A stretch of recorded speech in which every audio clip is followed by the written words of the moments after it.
Ini dia cara melindungi mata kita supaya terhindar dari katarak sejak usia kita masih muda. Yang pertama, kita biasakan hidup sehat, tentu dengan nutrisi yang baik, kemudian dengan aktivitas yang baik. Seimbangkan antara istirahat yang cukup dengan olahraga, pergerakan dari tubuh secara teratur. Kemudian lindungi mata kita. Kita tahu katarak sangat besar dampaknya dari hal-hal yang merusak seperti oksidan, seperti misalnya sinar ultraviolet matahari. Kita lindungi mata kita dari sinar ultraviolet matahari ketika kita beraktivitas di luar ruangan. Kemudian kita bisa berhenti merokok, atau mungkin bagi yang merokok bisa mulai mengurangi dari sekarang sejak dini. Kemudian kita jaga berat badan kita supaya tidak terlalu sampai kegemukan atau obesitas. Kemudian bila ada kecenderungan ke arah diabetes atau faktor keluarga ada diabetes, segera dikontrol, lakukan pemeriksaan dan pengecekan sehingga bisa dikendalikan dari awal, karena kita tahu bahwa gula darah itu juga berpengaruh terhadap katarak. Lalu batasi asupan alkohol, atau mungkin lebih baik lagi tidak mengkonsumsi alkohol. Dan yang terakhir, sebaiknya konsumsi nutrisi-nutrisi yang baik sesuai dengan asupan rekomendasi nutrisi berbagai faktor usia. Untuk konsumsi sehari-hari misalnya seperti omega 3, kemudian hindari makanan-makanan pengawet, junk food cepat saji, dan perbanyaklah mengkonsumsi antioksidan. Lalu yang terakhir, bila Anda mengalami keluhan, sebaiknya segera periksakan ke dokter spesialis mata, tentunya ke ahlinya, agar diperiksa dan dilakukan penanganan lebih awal sehingga tidak sampai menyebabkan gangguan penglihatan yang lebih berat dan bahkan kebutaan. Semoga semua bisa beraktivitas dengan baik, sehingga Anda bisa maksimal dan produktif, dan Anda bisa melihat, kita semua bisa melihat dengan baik dalam hidup sehari-hari. Baik, Anda masih bersama kami di Bincang Sati, dan kita masih membahas tema kita hari ini bagaimana cara yang tepat untuk mengatasi katarak. Kalau Anda punya pertanyaan seputar tema kita hari ini, boleh ya tanya-tanya di 0212903244 atau di Instagram kami di @bincangsaati.tv. Kita masih bersama dengan Dr. Andrea Surya Anugrah, SPM, FICS, AIVOCA, dokter spesialis mata, fellowship lensa, fellowship rekonstruksi dan okuloplasti dari Rumah Sakit IMC Cikarang. Oke dok, sebelum kita ngomongin seputar katarak gitu ya, ini tuh jadi sini sebenarnya pelajaran IPA waktu SD ya. Tapi ada beberapa ya, terutama ya di tubuh kita tuh yang kadang-kadang, terutama saya itu kepikiran kayak ini gimana sih caranya mata gitu ya bisa melihat sesuatu objek sehingga bisa diterjemahkan oleh anggota tubuh kita, terutama di otak, bahwa oh itu kursi, oh ini dokter pakai senel warna putih, ini tab, ini segala macam. Nah, proses melihat visionnya seseorang itu gimana sih dok? Ya. Sangat mengagumkan ya. Iya, karena sangat kompleks dan iya betul. Jadi masalahnya betul ya. Jadi ya perubahan dari cahaya menjadi image yang bisa kita terjemahkan di otak. Jadi benda ini tadi benar ya, misalnya cangkir ini warna putih, bentuknya demikian, 3 dimensi, 4D, panjang, lebar, tinggi dan sebagainya, itu memantulkan cahaya. Karena kita di ruangan ini cahayanya lampu. Tapi kalau kita di luar ada cahaya matahari. Ya, benda ini memantulkan cahaya itu masuk ke dalam bola mata kita melalui struktur-strukturnya dari depan. Itu ada yang jernih di depan namanya kornea, masuk lagi ke dalam ada jendela mata, kemudian ada lensa mata, kaca yang di tengah itu juga jernih, ke cairan di dalam bola mata, kemudian jatuh tepat di pusat penglihatan kita. Ya Allah, sebanyak itu dalam mata kita yang kecil ini dok. Jalan begitu, cahaya menembus. Itu masih gelombang cahaya. Begitu jatuh di pusat penglihatan cahaya, di penglihatan manusia, di pusat penglihatan kita namanya makula, dia dirubah, dikonvert gelombang cahaya itu menjadi impuls-impuls kimia. Supaya bisa dibaca oleh saraf. Oh wow. Okay. Lalu dari situ dia dirubah di retina, impuls itu dikirim ke saraf mata utama kita namanya saraf optik. Itu adalah saraf dari pusat penglihatan kita yang nomor 2. Jadi termasuk saraf utama. Tidak boleh ada gangguan di sana. Dia kirimkan sinyal impuls itu mengalir melalui jalur optik, melintasi rongga-rongga mata, rongga kepala, masuk ke dalam otak, akhirnya sampai di pusat penglihatan kita, di otak belakang. Jadi pusat penglihatan manusia di otak bagian belakang. Oh gitu. Jadi dijaga bagian belakangnya, semua dijaga ya. Ya. Untuk penglihatan khusus di belakang, jangan sampai ada cedera atau terbentur, karena bisa berpengaruh ke penglihatan. Oh berarti kalau ada orang jatuh atau trauma, kecelakaan dan lain sebagainya, kebentur bagian belakang bisa berpengaruh ke matanya? Pengaruh ke penglihatan. Oh. Nah, nanti setelah di pusat penglihatan, di korteks visual, dia ditranslate lagi impuls kimia tadi menjadi image, gambar. Di sana juga kompleks, terjadi proses fusi, penggabungan antara yang ditangkap mata kanan dan mata kiri. Oh, bisa berbeda? Kan ada dua ya. Oh, jadi digabungkan gitu? Fusion, yes, digabung. Akhirnya kita bisa melihat jadi bagus seperti ini. Bukan hanya di depan, tapi bisa juga di samping. Oh iya betul tuh. Ya toh? Iya betul. Lapangan pandang. Itu namanya binocular vision. Binocular vision. Kita manusia adalah makhluk binokular ya, jadi dua mata. Sangat. Dan Tuhan ya dok ya. Dan itu terjadi sepersekian ribu detik ya. Iya. Jadi cepat sekali ya. Bukan real time lagi ya dok? Iya, cepat sekali ya. Benar-benar sepersekian ribu detik gitu kan, kayak ini sangat luar biasa gitu ya. Ibaratnya tuh kalau mata yang sehat, kalau ibarat kata sekarang itu handphone dengan teknologi kamera entah berapa megapiksel Masih gitu kalah ya. Ini udah bukan apa? Masih kalah. Masih kalah ya dok ya? Nggak tahu ini berapa piksel gitu, udah sedetail itu mata kita ketika sedang sehat gitu ya.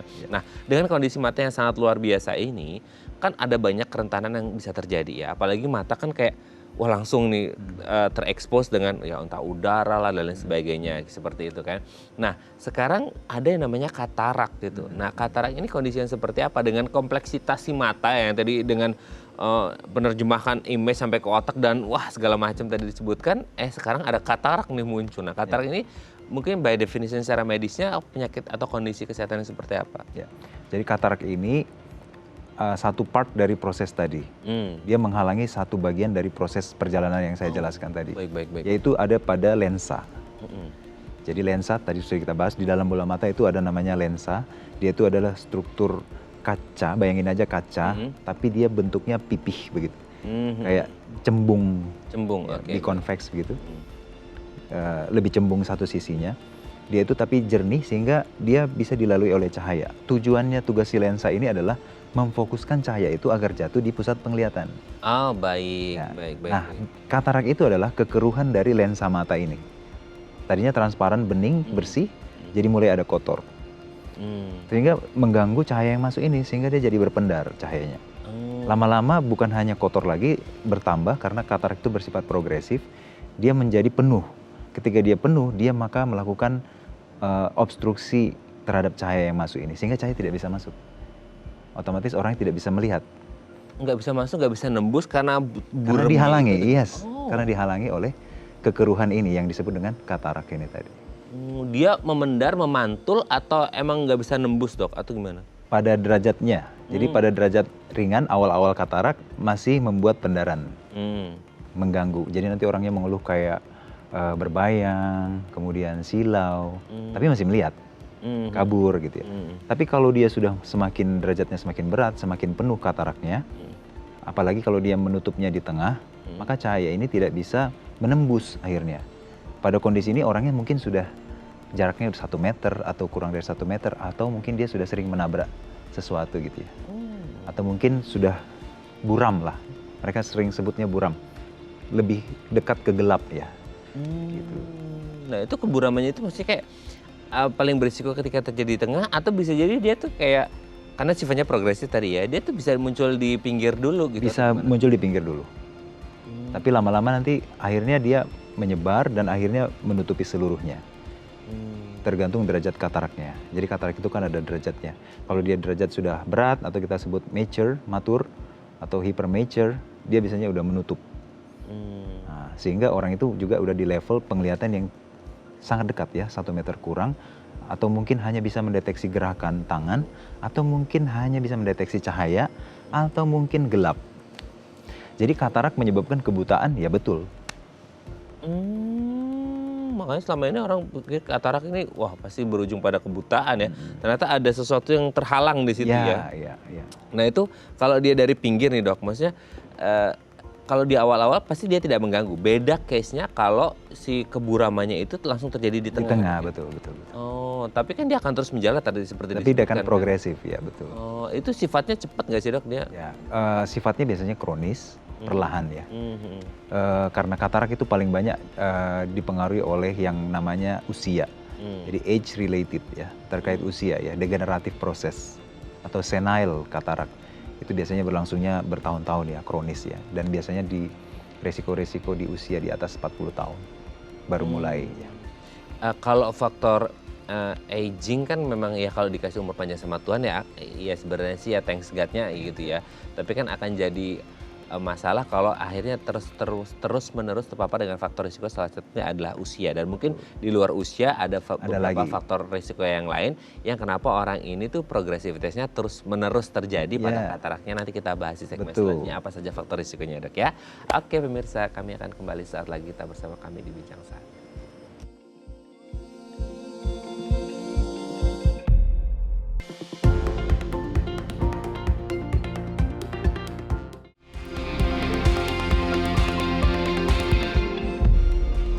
Baik, Anda masih bersama kami di Bincang Sehati dan kita masih membahas sama kita hari ini bagaimana cara yang tepat untuk mengatasi katarak. Kalau Anda punya pertanyaan seputar tema kita hari ini, boleh ya tanya-tanya di 021 290 32644 atau DM Instagram kami di @bincangsehat_tv. Mungkin Anda ada keluhan, kayaknya penglihatannya mulai berkurang nih karena mungkin seiring bertambahnya umur, sudah usia 40 ke atas, 50 ke atas, atau 60 ke atas, boleh langsung hubungi kita ya. Kita masih bersama dengan Dr. Andrea Surya Anugrah SPM FICS AIVOKA, dokter spesialis mata, fellowship lensa, fellowship rekonstruksi dan okuloplasti dari Rumah Sakit IMC Cikarang. Oke dok, tadi kan sudah disebutkan ada faktor risiko ya. Kalau aging ya ini adalah faktor risiko yang tidak bisa dimodifikasi ya. Dan ini sebenarnya anugerah dari Tuhan kalau kita dikasih umur panjang dengan kondisi yang sehat gitu ya. Tapi kan akan jadi hal yang sebenarnya bisa dimodifikasi kalau kita berbicara di luar faktor usia ya. Di luar genetik juga mungkin dok. Dan maksudnya ada beberapa faktor risiko yang lain nggak sih? Kenapa akhirnya orang itu berisiko besar mengalami katarak gitu? Karena selain proses aging yang tidak bisa dihindari, mungkin dari beberapa pembahasan kita sebelumnya, entah dia karena bekerja di luar atau mungkin terpapar dengan apa itu bisa nggak mengalami katarak? Bisa. Jadi ada faktor-faktor di luar usia, di luar genetik ya, yang mungkin tidak bisa kita ubah ya. Ada banyak faktor yang masih bisa kita cegah, kita modifikasi dari awal ya. Contoh, katarak itu juga diperberat dan dipercepat ya, disebabkan juga oleh penyakit sistemik. Penyakit sistemik contoh seperti diabetes. Ya. Diabetes lagi dok, kayaknya Diabetes semua lagi. penyakit Hampir di gitu setiap bidang ya. Iya. Jadi memang diabetes ini bisa mengganggu kemana-mana, termasuk juga ke mata. Dan dia juga penyebab gangguan penglihatan dan kebutaan yang 5 besar di dunia ya. Ya, jadi ada yang kita sebut dengan retinopati diabetika, jadi gangguan kerusakan retina akibat diabetes. Kemudian yang kedua, diabetes itu juga bisa menyebabkan katarak juga. Jadi kita sebut katarak diabetika. Ya, bahkan nanti dia akan menimbulkan komplikasi-komplikasi lain seperti glaukoma, peningkatan tekanan bola mata, kerusakan saraf mata dan seterusnya. Jadi diabetes ini juga harus kita kendalikan pada pasien-pasien saya juga, pada pasien kita juga sebagai dokter spesialis mata. Kita bukan hanya memeriksa matanya, tetapi kita juga harus lihat, tanya, history taking, dan juga periksa sistemiknya. Contoh, kondisi gula darahnya, glukosa darahnya, diabetesnya, ada diabetes, hipertensi, biasanya diabetes, hipertensi, kolesterol. Besti itu dok. Ya, itu semua dicek gitu. Jadi itu berhubungan juga. Kemudian faktor lain yang mempercepat menyebabkan katarak bisa juga karena obat-obatan. Nah, obat-obatan itu seperti yang namanya khususnya ya steroid. Ya, ya.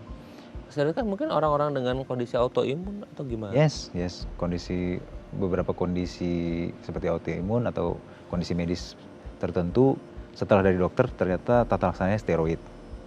Kan pengobatannya steroid, perlu dong berarti. Ya. Itu bisa Tetapi juga bisa menyebabkan efek samping katarak. Nah, nanti di situ perannya dokter dalam mengawasi. Ya, makanya nanti ada kontrol untuk melihat dosisnya ya, pergerakan dosisnya untuk dia bisa tetap aman, tidak menyebabkan efek samping atau komplikasi katarak seperti itu. Jadi jangan takut lah. Yang saya maksud ini adalah penggunaan obat steroid bukan karena indikasi, karena masih banyak juga masyarakat kita yang pakai obat tapi tidak tahu isinya. Ternyata ada steroidnya kan, dipakai bertahun-tahun, entah itu dalam posisi tetes mata atau mungkin obat telan, tapi bukan dalam pengawasan dokter. Nah, ini akan berbahaya. Akhirnya dia bisa setelah berapa lama menyebabkan katarak gitu. Dan mungkin bukan pada usia tua, tapi usia belum tua, masih muda sudah katarak. Nah, itu bisa juga.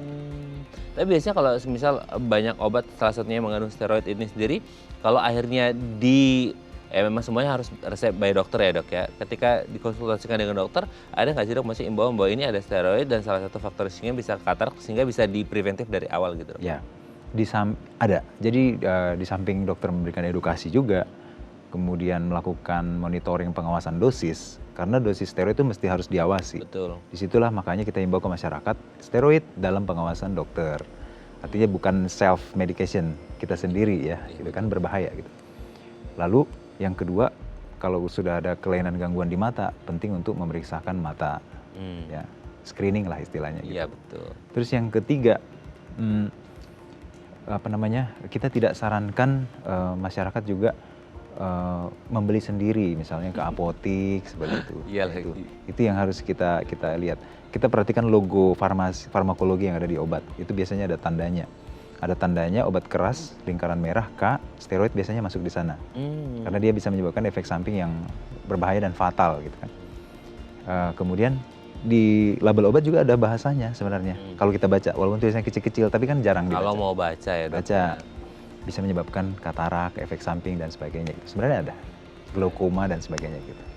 Itu sebenarnya literasinya harus ditingkatkan. Iya. Tapi di luar literasi ataupun itu, kalau berhubungan sama obat, apalagi Anda berpikir bahwa ini bukan obat yang sekadar obat warung gitu ya, Yes. ya Anda harus tetap ke dokter lah ya dok ya, konsultasikan karena ada syarat dan ketentuan berlaku juga minum obat itu tidak asal beli dan minum gitu ya. Betul. Karena kebanyakan orang kayak udah pakai resepmu aja gitu kan, sama aja kita sakitnya kan gitu.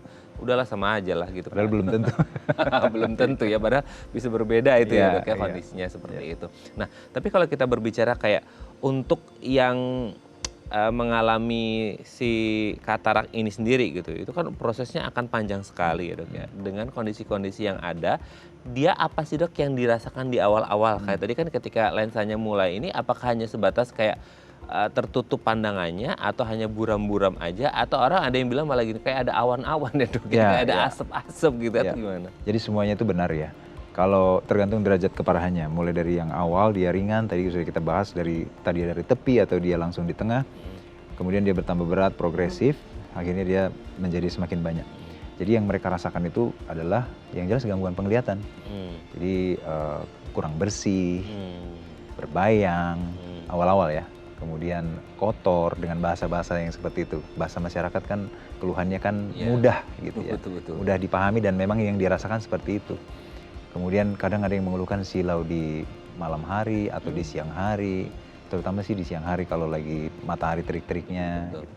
Nanti kalau dia udah lebih berat, dia baru mengeluh seperti tadi, seperti ada asap, seperti ada kabut yang menutupi, atau mungkin seperti melihat uap air yang ada di kaca. Betul. Nah, itu bisa juga. Nanti dia lebih berat lagi, dia sudah mulai mengeluh seperti orang bakar sampah. Jadi asapnya itu mengepul banget begitu. Jadi tidak kelihatan gitu ya. Mungkin ada lubang-lubang tertentu yang bisa terlihat tapi sedikit gitu. Jadi dia semakin kewalahan. Bahkan dia mungkin agak cemas atau depresi gitu karena dia penglihatannya sudah sangat terganggu. Akhirnya dia bisa saja jadi tidak semangat, menurun produktivitasnya. Jadi berpengaruh sampai ke sana, Mas Ridan. Ke mentalnya juga ya? Yes. Wah, sangat berbahaya sekali ya. Nah, tapi maksudnya kan untuk beberapa penyakit tertentu itu gejala klinisnya ada yang menetap, ada yang hilang timbul nih dok. Berarti kalau untuk katarak dia stay ya, menetap terus karena kan dia progresif, maksudnya tidak bergerak meskipun orang pandangnya kayak kabut atau asap, tapi dia tetap stay di situ atau gimana? Ya, jadi dia sifatnya yang jelas progresif. Yang ada bertambah bukannya berkurang. Menetap bisa jadi dalam waktu beberapa lama, tergantung cepat lambat progresinya. Makanya tidak ada patokan, setiap orang itu beda-beda kecepatannya. Betul. Ada yang cepat sekali bertambah dalam setahun, ada yang setelah 3 tahun baru mulai ada lagi yang dikeluhkan. Dan tadi pun kalau saya bilang usia di atas 40 menjadi risk factor mulai muncul kekeruhan pada lensa yang disebut katarak ini, tapi biasanya itu tidak dirasakan itu. Gejalanya belum terasa itu. Biasanya mulai umur 60. Baru dia mulai merasakannya. Lama sekali ya dok ya? Padahal sebenarnya sudah ada. Ya. Artinya masih bisa dibawakan. Ya, masih bisa dibawakan, masih belum mengganggu aktivitas. Contoh misalnya kalau ada orang yang spesifik, contoh dia driver. Iya. Nah itu terasa banget. Betul. Atau mungkin dia menjahit atau mungkin melihat benda-benda yang cukup kecil. Atau dia ini tukang arloji loh. Yes, itu bisa, itu langsung terasa biasanya. Nah, itu ya. Wah, ini juga harus jadi catatan bersama ya. Kalau sudah mulai merasakan, ya harus segera konsultasikan ke dokter ya. Oke dok, nanti kita lanjut lagi ya di segmen selanjutnya ya. Oke pemirsa, kami akan kembali saat lagi. Tetap bersama kami di Bincang Sehati.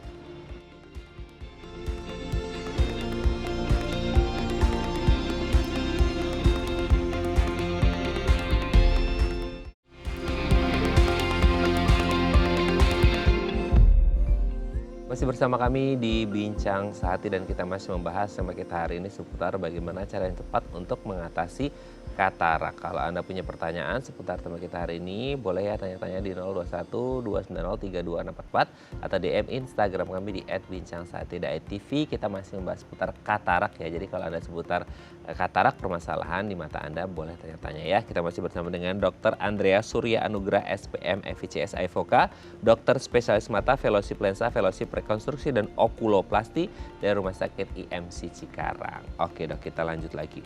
Nah, kalau kita berbicara katarak ini sendiri, itu memang satu jenis itu aja atau ada jenisnya atau nggak ada jenisnya, hanya berdasarkan grading tingkat keparahannya dok? Ya, jadi jenis-jenisnya ada. Kita bisa bagi berdasarkan apa dulu. Contoh yang sederhana begini, ada katarak primer yang kita sebut primary, ada katarak sekunder. Jadi katarak primer tadi kita sudah bahas, kebanyakan karena aging ya. Katarak yang sekunder itu disebabkan oleh contoh seperti diabetes tadi. Itu karena faktor sistemik. Ya. Ada juga tadi karena obat, steroid misalnya khususnya. Ada juga karena trauma. Jadi karena dia ada accident, terbentur sehingga dia jadi katarak. Ya, jadi harusnya kan belum, harusnya kan tidak. Tapi karena ada sesuatu jadi terjadi. Ada juga karena terkait dengan penyakit lain. Misalnya ada penyakit di dalam bola mata yang bisa berulang-ulang, dia kambuh-kambuhan misalnya seperti inflamasi di dalam bola mata, namanya kita sebut uveitis. Itu bisa menyebabkan kekeruhan juga pada lensa mata pada akhirnya, seperti reaksi-reaksi di dalam bola mata begitu. Nah itu juga bisa. Jadi ada beberapa jenis-jenis katarak lah, secara sederhana demikian. Kemudian secara gradingnya tadi derajatnya sudah kita bahas ya.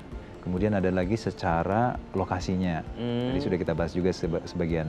Ada yang dari tepi mulainya, tepi lensa, tapi ada juga yang langsung dari sentralnya, dari pusatnya. Jadi ada berbagai macam cara mengklasifikasikan. Berarti kalau untuk yang kayak sekunder, misal kayak penyakit metabolik, diabetes dan sebagainya, ini yang pertama harus dilakukan adalah kontrol misal gula darahnya dan sebagainya gitu dok ya. Betul. Untuk mencegah perburukan progresivitas dari si katarak sendiri. Oke dok, sebelum kita lanjut, ini ada DM Instagram dari pemirsa, saya bacakan ya dok ya. Ini ada di layar belakang dokter, nggak usah nengok, saya tengok aja ya. Dok, bentar ini agak ini saya dok. Dok, usia saya 38 dan di mata saya kayak ada selaput putih. Tapi nggak sakit sih dok, nggak perih dan nggak mengganggu. Itu apa dan bahaya nggak ya? Oh, ada selaput putih nggak mengganggu.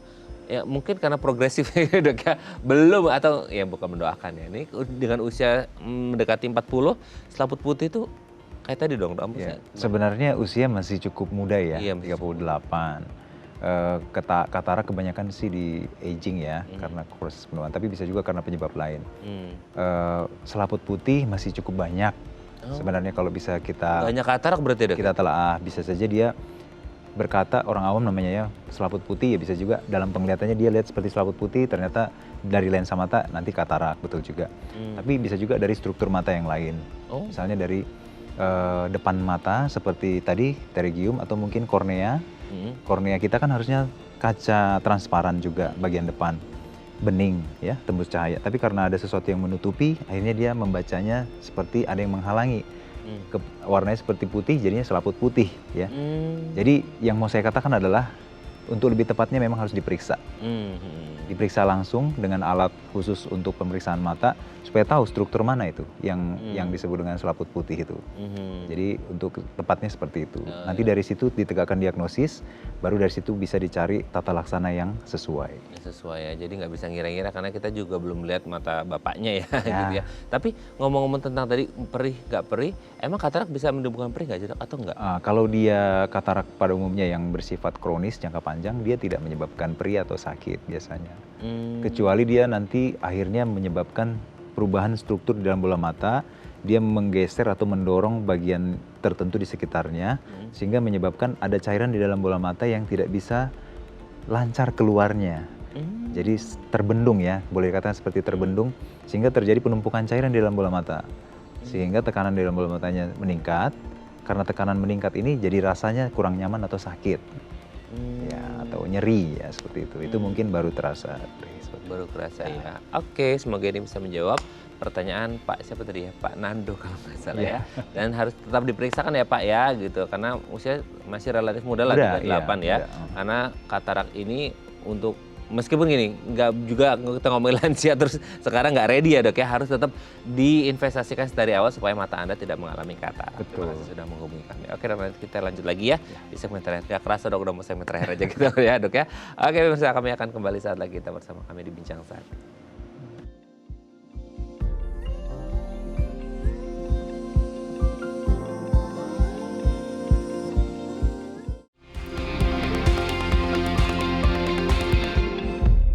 Baik, karena masih bersama kami di Bincang Sakti dan kita masih membahas tema kita hari ini seputar katarak. Masih bersama dengan Dr. Andrea Surya Anugrah, SPM, FICS, IFOKA, dokter spesialis mata, fellowship lensa, fellowship rekonstruksi dan okuloplasti dari Rumah Sakit IMC Cikarang. Oke Dok, kalau sudah mulai timbul gejala-gejala klinis tadi yang disebutkan dengan wah ini suspeknya kayaknya matanya visinya udah mulai agak terganggu, ini udah selaput putih lah, ada lain sebagainya.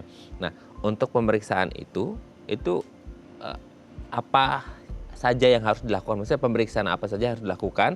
Apakah harus menunggu ada keluhan dulu, ada pandangan kabur dan lain sebagainya? Atau kayaknya saya ada faktor risiko deh Dok. Nah saya periksa udah ketahuan atau gimana? Ya betul. Jadi karena kebanyakan katarak itu karena faktor usia tadi, yang mana semua manusia kan semakin tua. Betul. Jadi tadi dari angka resiko terjadinya katarak mulai itu di atas 40 tahun. Maka di atas 40 tahun kita rekomendasikan untuk periksa mata. Dan itu kalau memang belum ada, nanti dia akan secara rutin diperiksakan setidaknya 1 kali 1 tahun. Itu rekomendasi kita. Kita sebut ini dengan istilah screening. Screening, baik. Jadi screening itu kan pemeriksaan sebelum terjadi keluhan atau sebelum terjadi masalah, dia sudah periksa dulu. Itu akan jauh lebih baik. Jadi memang kita saran sekali setahun di atas 40 tahun. Nah, belum lagi kalau misalnya si orang tersebut dia memang punya riwayat pakai kacamata. Kan memang orang pakai kacamata disarankan juga periksa secara rutin. Betul.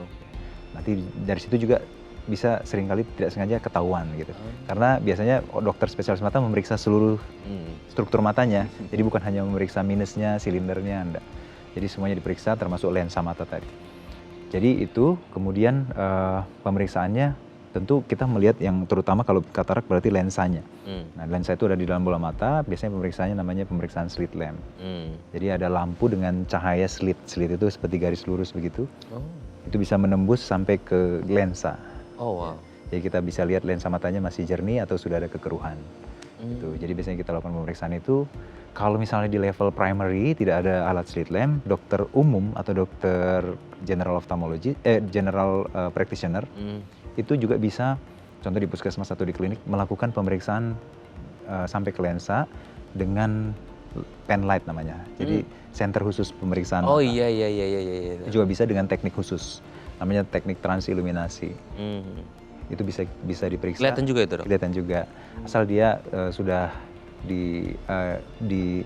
diajarkan atau sudah mempelajari caranya dengan baik gitu. Dengan baik ya. Nah sekarang kalau sudah diperiksa, terus kemudian ditegakkan diagnosis bahwa oh ini katarak gitu ya. Nah kan tadi ada katarak primer, ada katarak sekunder, dan plus gradingnya beda-beda. Nah itu untuk pengobatannya gimana? Ya. Jadi kalau untuk tata laksana katarak hanya satu, removal. Jadi kataraknya diambil, dibuang. Gak bisa digosok-gosok, dibersihin? Nggak bisa, ditetes-tetes juga nggak bisa. Mesti remove. Nah, removal katarak itu berarti tindakan berarti. Tindakan itu berarti operasi berarti. Jadi operasi katarak, operasi untuk membuang katarak. Nah, kalau zaman dulu awal-awal muncul sebelum Masehi di India, itu teknik operasi katarak tuh namanya zaman dulu banget ya. Apalagi bola mata belum terlalu populer kan, kalau badan lain masih oke lah. Itu biasanya hanya dengan cara yang kurang baik ya. Dia ditekan, didorong begitu supaya lensanya bisa jatuh ke bawah. Ya itu cara dulu ya. Awal-awal ilmu pengobatan muncul, ya bisa kita maklumi lah. Oke. Tapi itu menimbulkan banyak efek Lagi samping. bayang lagi dok, orangnya visual banget lagi. Banyak menimbulkan efek samping tidak baik, malah kebutaan. Jadi mau iya mengatasi katarak malah jadi kebutaan. Tidak, itu tidak dianut lagi sampai sekarang. Oke. Jadi kedokteran modern itu mulai tahun 1800 itu sudah menemukan cara mengeluarkan katarak dengan membuka jalan. Jadi di bola mata itu dibuat sayatan seukuran tertentu supaya lens kataraknya itu dengan seukuran katarak itu bisa keluar. Ini sudah cukup baik dan anestesinya baik, kemudian sterilitasnya juga cukup baik. 1800. Di abad tahun 2000-an ini sudah semakin baik lagi. Ditemukanlah operasi katarak tanpa sayatan. Wow. Jadi hanya dengan sayatan milimeter kecil sekali di kornea, itu pun di bulatan kornea yang hitam ini. Dia bisa self healing ya dengan sayatan kecil begitu. Kemudian kita masukkan ibaratnya seperti selang ya. Seperti jarum begitu. Kita bisa lunakkan katarak yang keras di dalam, kemudian kita tarik keluar seperti vakum. Namanya vakoemulsifikasi. Berarti itu kalau ada yang removal, ada substitusi dong dok? Ya, begitu dia diambil, tentu anatomi lensa normalnya kan sudah tidak ada. Betul. Digantikan dengan lensa buatan. Jadi artificial lens, intraocular lens namanya, IOL. Dan ini sudah punya ukuran, makanya sebelum operasi katarak itu diukur dulu. Kebutuhan untuk melihatnya supaya dia bisa melihat jauh, melihat dekatnya berapa, sehingga nanti lensanya ukuran segitu yang diimplantasikan ke dalam. Oh, customize gitu dok? Yes, diukur setiap orang individu. Oh. Sudah sangat canggih sekarang. Sangat canggih ya. Nggak kayak ukuran celana apa baju yang L, XL gitu enggak ya? Ketukar-ketukar gitu enggak. Jadi satu orang satu ukuran itu. Satu orang satu ukuran. Ya. Nah berarti kalau sudah diganti yang artificial ini, dia tidak akan bisa mengalami katarak lagi dong? Atau ada risiko lagi atau gimana? Ya, katarak hanya terjadi sekali seumur hidup. Begitu dimasukkan artificial lens ini tidak akan terjadi katarak lagi. Tetapi lensa yang di dalam ini karena di artificial sama seperti kacamata, kadang-kadang setahun 2 tahun bisa kayak ada kotor kan. Bisa juga mengalami kotor ya. Itu yang kita sebut dengan PCO, posterior capsular opacification. Jadi seperti kotor begitu. Tapi berita baiknya PCO ini tidak harus kita exchange, kita ganti yang baru. Operasi lagi. Jadi dia cukup di laser saja. Jadi laser itu prosedurnya rawat jalan sehari, tidak terlalu lama. Jadi dia hanya datang kemudian di laser seperti ini, seperti alat mata yang ada di dagu itu. Di laser tidak terlalu lama, beberapa menit. Kemudian setelah selesai boleh pulang. Nanti penglihatannya sudah lebih baik lagi, meningkat lagi dan bersih kembali gitu. Wah, keren banget. Sekarang udah lebih baik ya, teknologinya sudah lebih baik. Teknologinya nggak kayak di India dulu dok ya, menyeramkan sekali. Oke dok, thank you banget hari ini kita mendapatkan banyak bekal ya kalau nanti kita dikasih umur panjang sama Tuhan. Semoga ya risiko dari katarak ini bisa diminimalkan dengan investasi kita sedari muda dari kesehatan di mata kita. Thank you dok. Saya terus salam untuk keluarga di rumah dan teman-teman di IMC Cikarang. Ditunggu kedatangan selanjutnya dok ya. Ya, sama-sama Mas Redi. Oke pemirsa, itu tadi perbincangan kita dengan Dr. Andreas. Semoga bermanfaat ya. Dan jangan lupa untuk terus menyaksikan konten-konten inspiratif kami di platform The Eye Plus. Saya Raden Martias pamit. Sampai jumpa dan selamat kembali beraktivitas. Dari Selasa yang indah ini, semoga cuaca bersahabat dan Anda kalau beraktivitas di luar ruangan harap menjaga kesehatan mata Anda supaya tidak mengalami berbagai gangguan. Salah satunya adalah di katarak. Selamat menjalani hari Selasa. Sampai jumpa.